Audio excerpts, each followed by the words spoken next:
Pagdating sa company ay natural lang na magulat ang mga naroon dahil kasama ng kanilang amo ang mga anak. Hindi naman lingid sa kanilang pagkakaroon ng mga anak. Taas ang noong pumasok sa building ng kanyang company si Gaston, hawak ang kamay ng dalawa niyang anak. Hindi na maalis sa mga mata ng mga staff na naroon sa lobby nito. Mga anak ko, proud na sambit ni Gaston kahit na wala namang nagtatanong sa kanya. Sinalubong sila ni Conrad na pagkatapos siyang ihatid sa mansyon ng mga Bentacourt kanina ay pumunta doon kung kaya naman hindi niya ito kasama. Nakasunod pa rin ang mga bodyguard hanggang sa tuluyang makalulan sila ng elevator at makarating na sa office. May gusto ba kayong kainin mga anak? Nagpatawag si Gaston kay Conrad sa pinakamalapit na restaurant upang mag-take out. Malayo-layong kanilang biyahe, kung kaya naman hindi niya namalayan na 6:00 na. Paniguradong gutom ng kanyang mga anak kung kaya kailangan na nila ng pagkain. "Burger, Daddy?" Si Gabi na tinignan ng kapatid kung anong hihilingin nito sa ama. "I want pasta." Agad na nag-utos si Gaston kay Conrad na ibigay ang hiling ng kanyang mga anak bago siya magtungo sa harap ng kanyang computer. Tahimik na naupo ang mga anak niya sa sofa. Katabi rin nila doon si Maria Gina na abala sa kanyang cellphone. Batid ni Gaston na hinihingan ito ni Nati ng update sa kanyang mga anak, hindi naman siya doon kinakabahan. Bago magpatuloy sa harap ng kanyang computer, ay tinimplahan niya na muna ng gatas si Gabi. Maya-maya lang ay dumating ng pagkain ng kanyang pina-order para sa mga anak niya. Binanata na yun ng 2 bata na walang imik na kumain. Panaka-naka ang sulyap ni Gaston sa kanila. Naisip niya na mas masaya sana kung naroon ang ina ng mga anak niya. "Daddy, hindi ka kakain?" Si Brixton na nahuli ang ginagawa ng amang pagsulyap sa kanila. Iniiling ni Gaston ang kanyang ulo. Busog pa naman siya. Busog pang Daddy. Kayo na lang ang kumain. Makalipas ang 1 oras ay pareho nang nakahilat ang mga magkapatid sa sofa. Nanunood ng cartoon sa phone ni Brixton. Napatingin na si Gaston sa kanyang cellphone nang magring iyon at pangalan ni Nati ang nakarehistro. Kumalabog ng puso ni Gaston. Hindi niya na pinatagal pa ang tawag at kaagad na yung sinagot upang kausapin na rin si Nati. "Nati, nasa labas ako ng company mo. Gabi na kaya susunduin ko ng mga bata." "Oh?" Namilog ang mga mata ni Gaston na sinulyapan ng 2 niyang anak na abala pa rin sa kanilang pinapanood habang nakahiga sa sofa. Nakagat niya na ang labi sa isipin na naroon ang ina ng kanyang mga anak. Hindi to nakatiis at sinundan sila nito sa Tarlac. "Nasa baba ka? Akyat ka dito sa office." "Hindi na kailangan. Ibaba mo na lang mga bata dito at uuwi na kami ng Manila." Sinipat ni Gaston ang oras at medyo late na yon. Anong oras na sila darating ng mansyon? Mas malapit ang apartment natin sa Bulacan. Bakit hindi na lang kayo doon magpalipas ng gabi? Linggo naman bukas. Wala namang pasok. Saka malinis din naman ang apartment. Nagawang bisitahin na rin yun ni Gaston at naipalinis na rin niya. Nagpalagay rin siya ng mga supply ng pagkain just in case na maligaw ang isa sa kanila at hindi na magiging mahirap. "Hindi na nga, Gaston. Uuwi na kami ng mga bata." Medyo tumaas ng tono ni Nati. "Alright, you don't have to be mad." "I'm sorry. Sige na, dadalhin ko na sila sa ibaba." Napilitan si Gaston na abalahin ng kanyang mga anak na ayaw pa halos bumangon. "Uuwi na kami, Daddy?" Malungkot ang tono ni Brixton na halatang ayaw pang umuwi. Sinusundo na kayo ng mommy nyo. Hindi ka pa sasama sa amin?" Anitong tumayo na at inayos ang suot na damit. "May work pang, Daddy. Baka mamaya pa ako matatapos." Masuyo niyang hinaplos ang ulo ni Brixton upang palisin ang lungkot sa mga mata nito. "But it's weekend, Daddy." "Hindi ba kapag weekend kami ni Gabi ang binibigyan mo ng oras?" Sumakit ang puso ni Gaston sa katanungan na iyon. Tama naman ito kapag maaga akong natapos mamaya. Sa mansyon ako dederecho at matutulog sa tabi ninyo. Is that a promise? What if hindi ka kagad matapos? You broke your promise to sleep with us? Hindi magawang makaimik ni Gaston, batid niyang masasaktan niyang anak sa sagot. "Kailan ko ulit kami ipapasyal ni Gabi? Sana kapag pinasyal mo kami wala kang ibang work." Nasa elevator na silang mag-aama. Karga niya na si Gavi na inantok ng mga mata, kung kaya naman wala na itong imik. Mahigpit naman ang hawak ni Brixton sa kanyang isang palad. "Next weekend, Brixton. Come on Friday night. Tapos dalahin mo kami sa dati nating villa. Doon tayo matutulog." "Alright, sasabihin ko sa mommy mo at kung papayag yon." "Just talk to her nicely. Paulit-ulit na tumango si Gaston na humigpit na rin ang hawak sa palad ng ama. Ayaw niya nang pakawala ng munti nitong palad. Huminga siya ng malalim. Lihim na nadudurog ang kanyang puso. Gusto niya nang makasamang mga bata, ngunit ayaw namang umayo ng panahon sa kanya. Isa pa, hindi niya rin naman pwedeng pilitin si Nati sa gusto. "I'll try, anak." Susubukan ng daddy na makipagnegosasyon sa mommy sa Friday. Nakalabas na si Nati sa kanyang sasakyan na nasa parking lot habang naghihintay sa pagbaba ng kanyang mag-aama. Ilang beses na siyang nakonsensya na bakit kailangan niyang puntahan ang mga ito doon at araw nila naman iyon.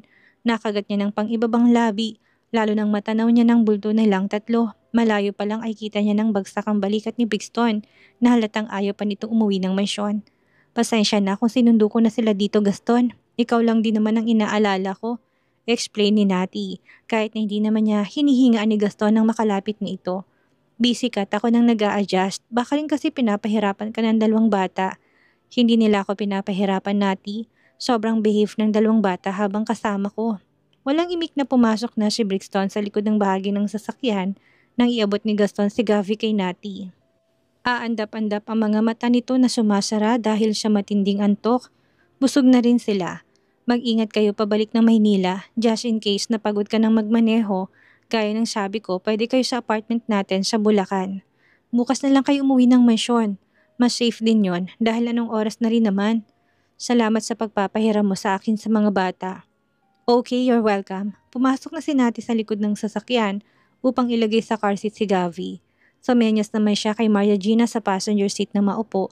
Wala siyang kasamang driver papunta sa lugar na yon. "Kailangan mo ba ng driver, Nati?" Untag ni Gaston. Mabilis na iniling ni Nati ang kanyang ulo. "Hindi na, kaya ko na magmaneho ng ako lang. I'll call you kapag nasa bahay na kami ng mga bata." Pagkasabi niya noon ay tuluyan na ni Nati na tinalikuran ang dating asawa at pumasok na sa driver's seat ng kanyang sasakyan.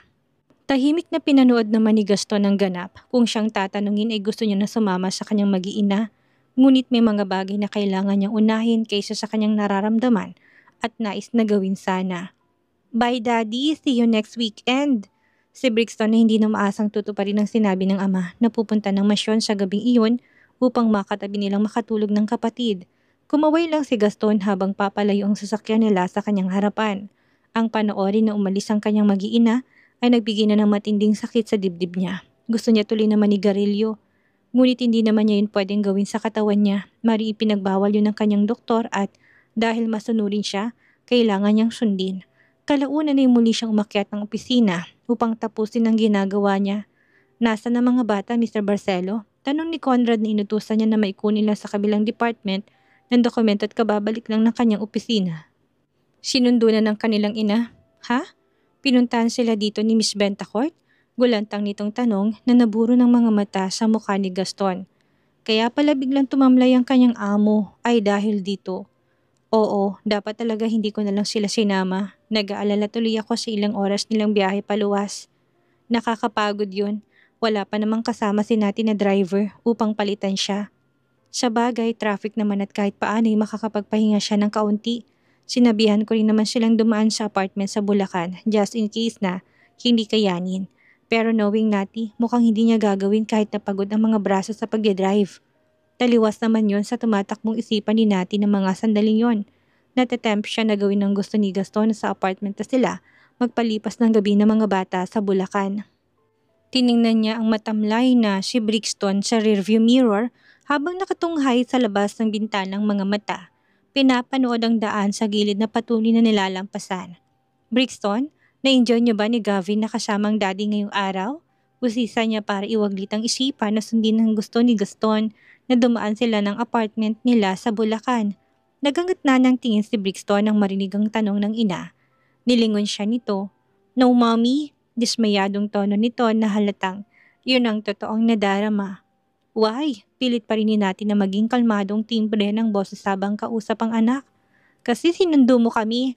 Gusto sana naming makatabi si dading matulog ngayong gabi." Nabitin sa ere ang sasabihin pa ni Nati at nilingon ng yaya na kanilang kasama. Hindi iyon ang inaasahan niyang sagot ni Brixton.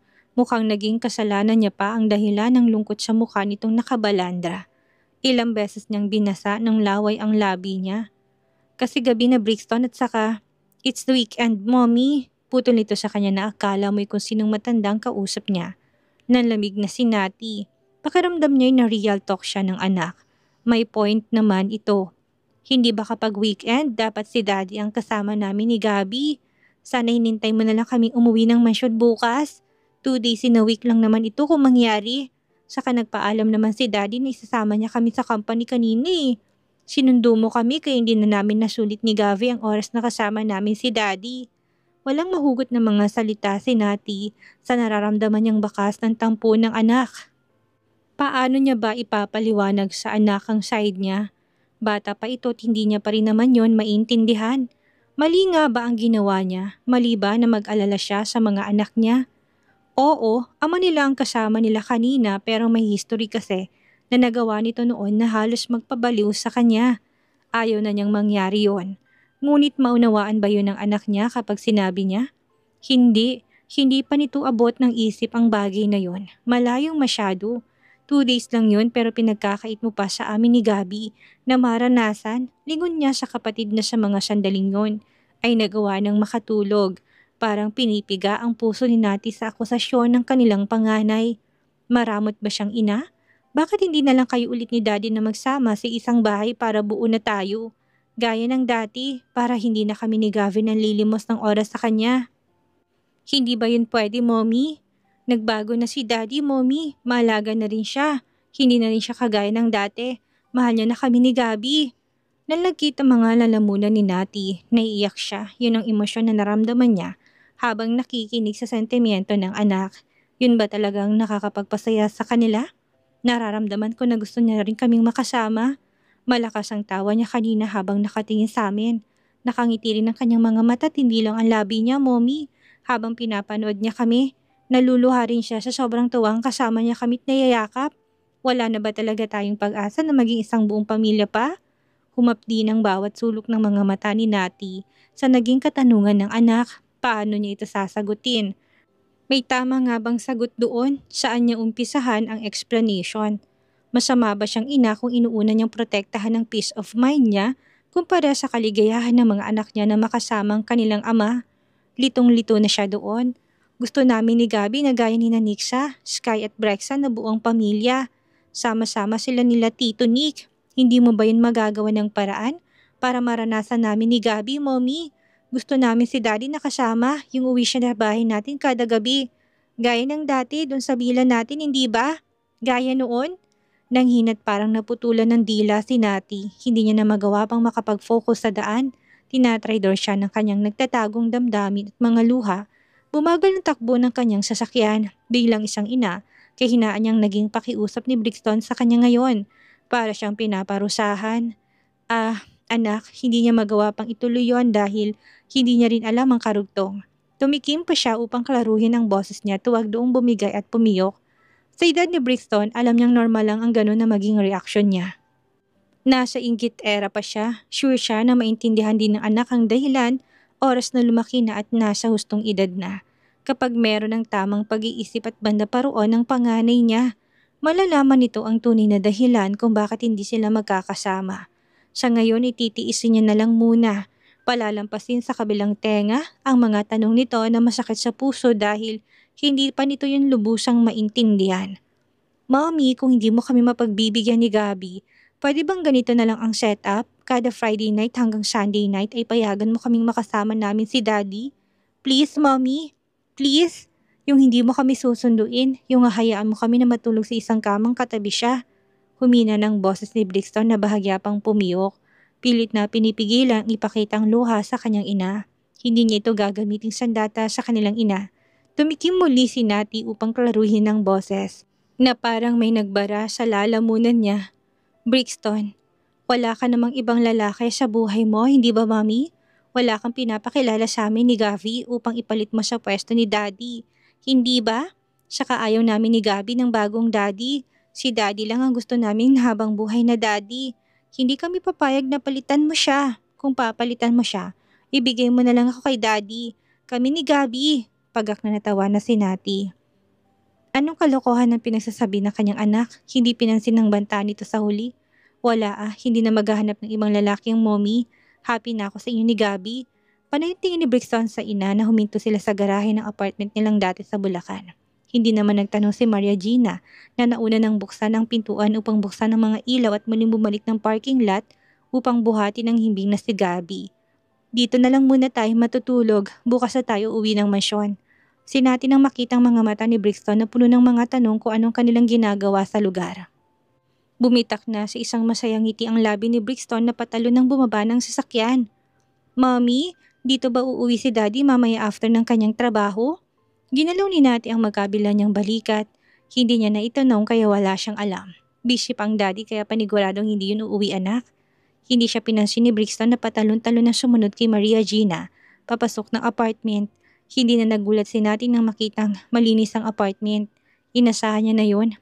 Gaya ng kanilang villa, may stocks din sa fridge ng mga pagkain. Hindi makikita sa itsura ng apartment na walang nakatira. Nagluto lang sila ni Maria Gina ng tamang hapunan. Pinilit ni Nati na kumain ng yaya na kasama kahit pa sinabi nito na kumain na siya para lang may kasabay siya sa hapag.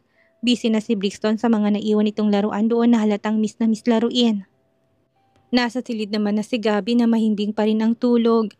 Sa silid ka na rin namin matulog, Maria Gina. Hindi mo kailangang humiwalay. Maaga rin tayong aalis bukas. Bago pumutok ang araw ay kailangan na sa biyahe na tayo pa mansyon. Pagkatapos nilang kumain ay nasikaso ni Maria Gina si Brixton na mag-half bath habang si Nati naman ay naisipan ng uminom ng 2 baso ng wine upang maging mahimbing ang tulog. Ngayong nasa luma siyang apartment nila ni Gaston, ang bawat sulok na naturang lugar ay nagpapaalala sa kanya ng masasaya nilang araw ng dating gobernur. Kung hindi siya iinom, baka hindi siya makatulog at isipin na lang ng isipin ng nakaraan nila kahit pa mas marami pa silang mga napagdaanan kumpara sa memorya ng pagsasama nila. Hindi ka pa ba mahihiga? Untag ng yaya ng mga anak kay natin ang matapos sa ginagawa. Maya-maya, nilingon niya na si Maria Gina na naramdaman niyang nakatayo pa rin sa kanyang gilid. Si Brixton, tulog na rin po sa tabi ni Gabi. Sige na, tumabi ka na rin sa kanila. Mamaya'y mahihiga na rin ako. Uubusin ko lang. Pakita niya sa hawak na wine glass. Susunod na rin ako. Yumukod lang si Maria Gina, tinalikuran na siya upang sundin ang bili ni Nati. Naiwan ng babae sa sala ng apartment na maya niyang magkakabinging katahimikan. Ilang beses niya sinulya pa ng cellphone upang tingnan kung may message si Gaston doon.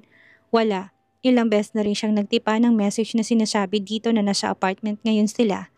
Wag na, baka mamaya isipin niyang pinapapunta ko siya dito. Matapos na maubos ang alak ay niligpit niya na yon sa kusina ng apartment. Sa halip na magtungo siya ng silid kung nasaan ang kanyang mga anak, bumalik siya sa sala at nahiga sa sofa. Ayaw pa niyang matulog. Gusto pa niyang tumambay sa sala dahil na-miss niya rin yon. Next time, hihilingin mo kay Miss Bentacourt na nais mong makasama na makatulog ang 2 bata. Sa tingin ko naman, papayagan niya yon. Kausapin mo lang ng maayos. Usal ni Conrad nang makita si Gaston na panay ang scroll sa mga pictures. Nakuha ng araw na yun habang namamasyal kasamang 2 bata. Lula na sila ng sasakyan ngayon. Sa tingin ko, sabi ka mga bata sa ganung banding, lalo na si Brixton. Subukan mo lang. Tumango lang si Gaston, nalulungkot ang puso niya kahit pa nakangiti ang mga larawan nilang mag-aama na pinapanood niya. Kung hindi lang siya nagkasakit, baka masaya na sila ngayon. Buwat hindi niya kailangang hiramin ng mga anak dahil sa iisang bahay nakatira. Actually, suggestion din niya ni Brixton. Susunduin ko sila ng Friday night tapos ibabalik ko na sila ng Sunday night. Si Nati na lang ang kailangang kausapin. Sana pumayag. Palabas na sila ng bandang Pampanga nang malakas na bumuhos ang ulan. Natigilan si Gaston na mag-slow down ng kanilang sasakyan sa malalaking patak ng ulan. 10 oras na ng gabi, wala na rin namang traffic ngunit bati niya na napakadulas din ng kalsada. Sa apartment na lang sa Bulacan tayo magpalipas ng gabi, Conrad. Desisyon ni Gaston. Batangas pang tungo nila at kung pipilitin niyon, tsak na madaling araw ng dating nila. Kompleto naman ang mga pagkain dito kaya anong kinakatakot niya? Hindi sila magugutom ng kanyang secretary.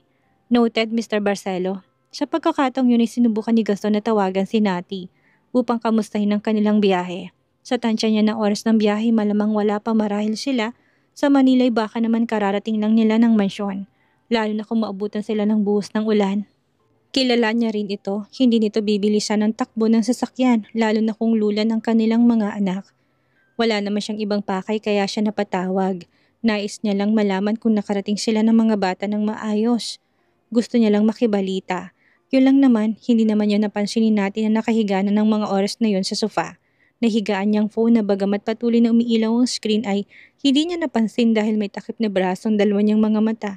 Antok na siya pero parang ayaw siyang patulugin ang kanyang sariling katawan sa hindi niya malamang dahilan. Ayaw nitong sumunod sa kanya. Tulog na kaya siya? Baka tulog na sila? Kinuha ni Gaston ngunit tinuloy pa rin ang pagtawag. Ilang beses pa tinawagan ni Gaston ang number ni Nati na hindi nagtagal ay nakita ng babae. Napabalikwas pa siya ng bangon ng makitang tawag. Napahawak na sa kanyang sentido na makaramdam ng bahagyang pagkahilo dahil sa ginawa. Akmang sasagutin na sana niyang tawag ng dating asawa ng mamatay naman iyon. Naiiwan ang mga titig niya sa screen noon. Baka tulog na. Kung hindi naman kaya ay nasa daan pa sila.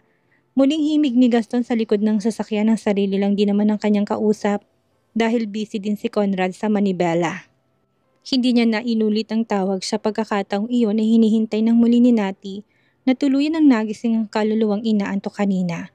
Hindi naman siya lasing, tama lang ang alak na pumasok sa kanyang katawan upang pampatulog ng mahimbing. Nagtipa na siya ng message para kay Gaston upang tanungin kung anong kailangan. Ngunit sa bandang huli binura niya lang din iyon at piniling wag nang isend, baka isipin nitong atat na makipag-usap. Bakit ako mauuna kapag ginawa ko yon? Parang sinabi ko na rin na okay na sa amin ang lahat. Hindi, tumawag siya kung gusto niya. Sasagutin ko naman. Bakit hindi na ulit tumawag? Muli niyang binitawan ng phone sa gilid at muling umayos ng higa sa sofa. This time nakapako ng mga mata niya sa screen kung sakaling tawagin siyang muli ni Gaston ay masasagot na niya. Tinatamad pa siya na magtungo na silid kung nasaan ang mga anak niya. Ilang minuto nang lumipas. Ipinikit niyang mga mata at binalikan sa kanyang isipan ang masasaya nilang pagsasamahan ng dating asawa. Oo, nakakahinayang pero gano'n naman talaga ang buhay. Nagsawa na rin siya sa paulit-ulit na paglaban. Sa bandang huli na uwi lang din sa wala at paulit-ulit na nasasaktan. Miss calls lang ba yon? Dilat niya ng mga mata na nakatuna ulit sa screen ng kanyang phone. Naitim pa rin ang kulay. Come on Gaston, tumawag ka na ulit. Ano kailangan mo? Samantalang pagkaraan ng lagpas isang oras ay narating na ni Gaston ang apartment sa Bulacan. Akmang tatanggalin niya na ang suot na seatbelt ng manigas ang katawan niya, kapahulog ng panga nila ni Conrad nang makitang sasakyan, di natin na nakapark sa harap ng kanilang lumang apartment. Lumipad ng kanyang mga mata sa apartment kung saan ay buhay ang ilaw sa loob na makikita sa bintana at maging ang labas noon ay merong ilaw. Tinambol ng puso niya sa bilis ng tibok. Naroon ang kanyang mag-iina? Malamang. Naroon ang sasakyan nilang ginamit kanina. Kulang namang mapunit ang labi ni Conrad nang makitang gulat man pero masayang reaksyon ng dating governor. Nawala na rin ang antok niya. Mukhang kailangan niya na mag-check-in sa pinakamalapit na hotel na para sa gabing iyon. Ayaw mo pang pumasok sa loob? Nariyan sila. Hindi ka hinihintay kanilang dumating?